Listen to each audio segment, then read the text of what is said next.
Hello, Fraud Book and YouTube. This is Phil. How's everybody doing today? I'm on my way to work, and I was thinking about another video idea.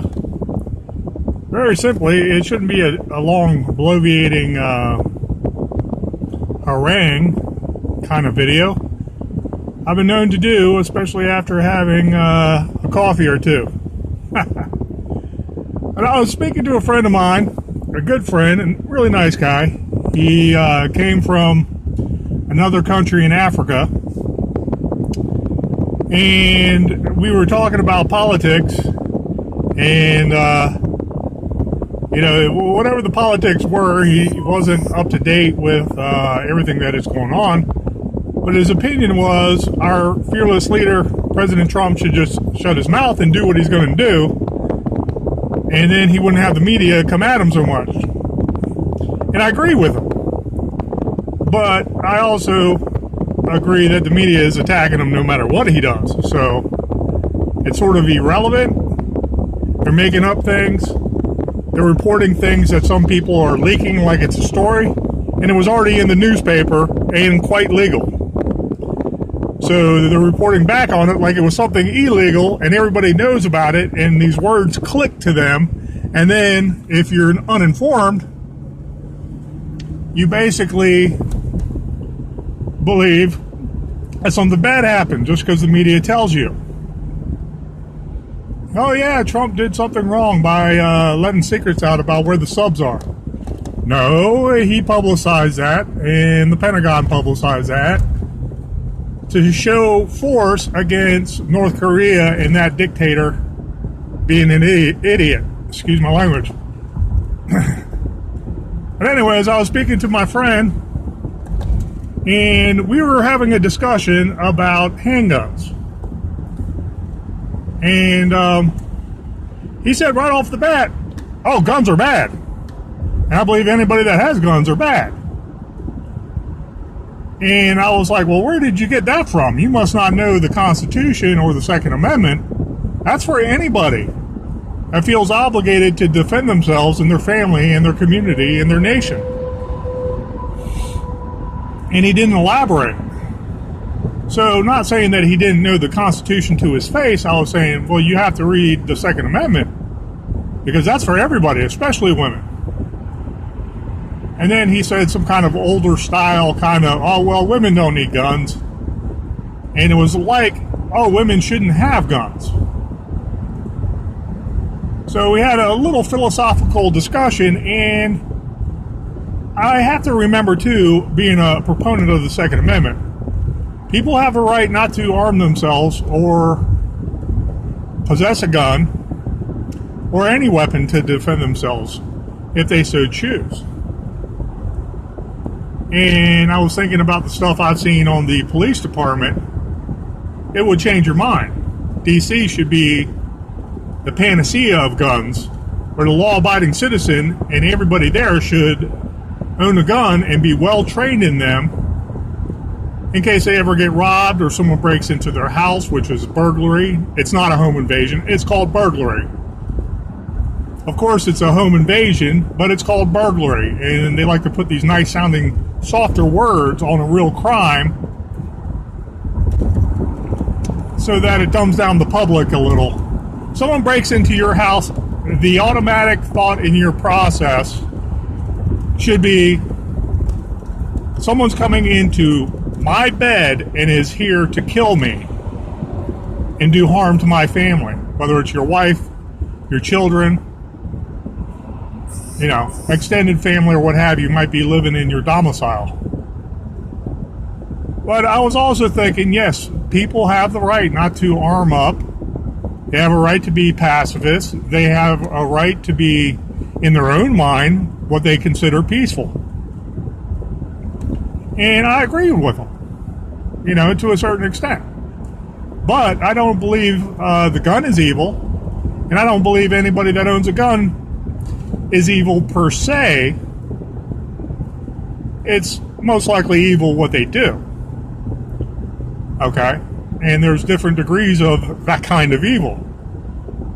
But being an upstanding Christian and trying to take the moral high ground and arming yourself to protect your family, there is nothing evil about that, period. So, the philosophical discussion of whether or not to own a gun is a good one. First of all, you might not want to go out there and train a lot with it. Okay? And at that point, if you're not going to train with any weapon, then you shouldn't wield it. Because I don't want you to be behind a gun and perhaps see me shoot a robber one day, and then you shoot me thinking I'm a robber when I'm defending myself at the local mall or at some gas station or anywhere. Perhaps it's a carjacking. And with my experience, I would try not to judge you, whether you're black or white, or Muslim, or Middle Eastern, or Arab, or Persian, or anybody. You can be from India. I don't care. I try to keep training at its highest point and its highest limit. And if I walk in on the situation, I hope I know all the information I can based on what I see and paying attention. On the force, they call that keep your head on a swivel. And then I heard it again on Safety Service Patrol. That basically means you're looking for traffic coming down the road, even with eyes in the back of your head when you're changing a tire, because you don't want to get hit. So you want to do everything you can to know your surroundings, know what's coming up on you, and always being vigilant.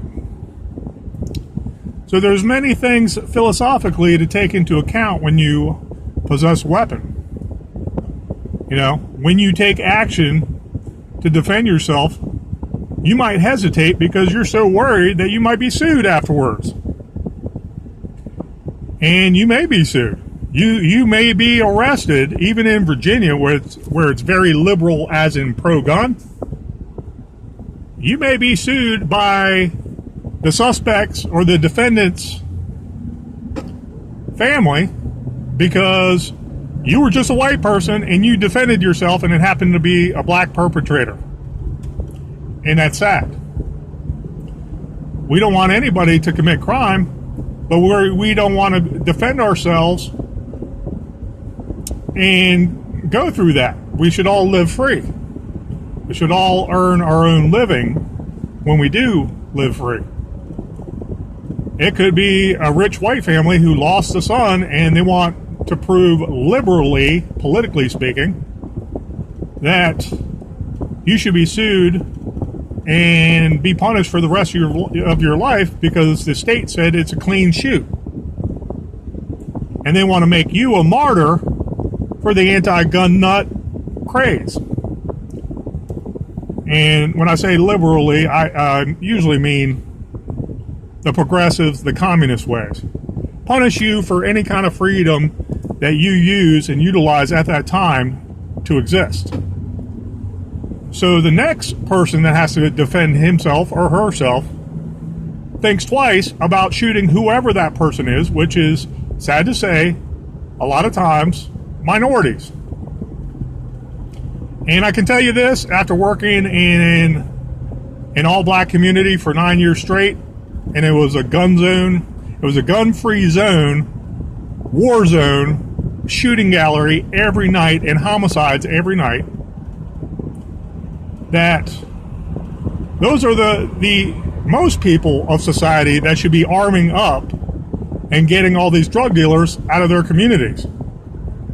But they drink the Kool-Aid and they elect liberals, Democrats, that will give them, free health care, free welfare, free EBT cards, free Obama phones, and everything. So, stop playing the victim card and arm up if you're so worried about it. Empower yourself. And then when you train yourself with that weapon, with that handgun, with that rifle, with that shotgun, you'll know what it means to actually be free because you stood up for yourself. Don't let me be the one to tell you. that doesn't mean you're evil because you want to defend yourself, your family, your community, or your nation. But that's what I mean by liberally applying all these oppressive laws that have little or nothing to do with the Constitution. Oh, it's an ordinance for public safety, so we need to ban handguns. Really? Okay, what are you doing about those criminals, those same criminals that are felons, and they're caught with a handgun? Oh, we can't give a mandatory minimum. That violates his constitutional rights. Really? What about all the rights he's going to sit there and circumvent when he's doing that criminal activity? So it goes on and on and on. I bring up part of this because somebody I know did a web search on me, and they tracked me down on Facebook, and I'm not going to say who it is, but I took a photograph of the Holy Bible with my handgun on top of it. And I can let you decide for yourself what that symbolism means. It doesn't mean I'm going to wage war. It doesn't mean I'm a white supremacist. It doesn't mean I'm a Christian nutbag. It means I have morality and I carry a sword. You know, what was it? Teddy Roosevelt that said, walk softly and carry a big stick? Something like that to that effect. And it's just sad. People are too lazy to pick up the Constitution, read it, then know, bam, like that, how our governments have gotten so out of whack. The only reason for their existence is to get bigger and richer while we suffer and pay taxes. You know, and it's even sadder when people sit back and say, "Oh, you deserve it. Oh, you know, the white man did this, the white man did that, or America did this, or America did that." You know, and I love all people. I love all people. But that's how a lot of minorities think. You know, you see what happened to us. It's about time you get your own. And I'm like, really? Name one African American that was a slave in the last 120 years. Okay, unless he was in another country, or unless there was some kind of crime committed against him. Okay? Like I was saying before, we're all agendas. Don't be an agenda, and empower yourself to protect yourself. So, think about the philosophy of owning a handgun. Be safe about it. Train yourself with it. And I think you'll have a better peace of mind about what America is really about. All right, this is Phil. I'm signing off. Have a great day.